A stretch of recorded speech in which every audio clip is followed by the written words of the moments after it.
যারা বলেছে যে তোমার দিন শেষ, তাদের মুখের দিকে তাকিয়ে তাকিয়ে নীরবেই উত্তরটা দিয়েছি, দিন শেষ হয়নি, দিন তো মাত্র শুরু।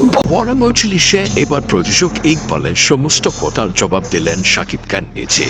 হাতে এসেছিলেন যা পেয়েছি। তখন সম্প্রতি প্রথম আলো অ্যাওয়ার্ডের মঞ্চে উঠে একের পর এক সাফল্যের গল্প শোনাচ্ছেন টলিউডের মেগাস্টার শাকিব খান। হাতে 25 বছরের সম্মাননা, পাশে দেশের দড়িচন্দ্রা। আর তখনই শাকিব খানের কণ্ঠে উঠে আসে এক ঐতিহাসিক বার্তা, যা একদিকে আবেগময়, অন্যদিকে ছিল ঠিক যেন ঠান্ডা আগুনে জ্বলে ওঠা প্রতিঘাত। সম্প্রতি যিনি শাকিব খানকে নিয়ে একের পর এক কটাক্ষ করছিলেন, প্রযোজক ইকবাল কখনো বলছেন শাকিব খানের সময় শেষ, আবার কখনো বলেন শাকিব খান কোনো সুপারস্টার নন। এইসব কথা বারবার উঠে আসছিল মিডিয়ায়, কিন্তু শাকিব কোনোদিনও সরাসরি জবাব দেননি।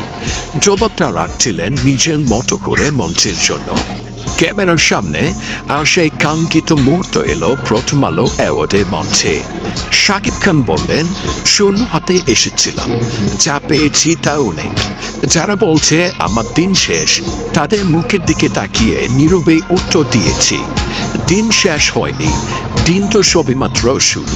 যারা বলেছে যে তোমার দিন শেষ, তাদের মুখের দিকে তাকিয়ে তাকিয়ে নীরবেই উত্তরটা দিয়েছি, দিন শেষ হয়নি, দিন তো মাত্র শুরু। এই এক লাইনেই যেন থেমে গেল সব সমালোচনা। প্রযোজক ইকবাল থেকে শুরু করে প্রতিটি সমালোচকের বুকে যেন একটা ঢেউয়ের মতো টাকা দিল এই প্রতিক্রিয়া। শাকিব খান প্রমাণ করে দিলেন, উত্তর শুধু কথা দিয়ে হয় না, উত্তর হয় মন সুদফল করে, লাখো মানুষের ভালোবাসা নিয়ে, আর কেরিয়ারের 25 বছরের মহাকাব্য লিখে। এটাই শাকিব খান, এটাই টলিউডের রাজা।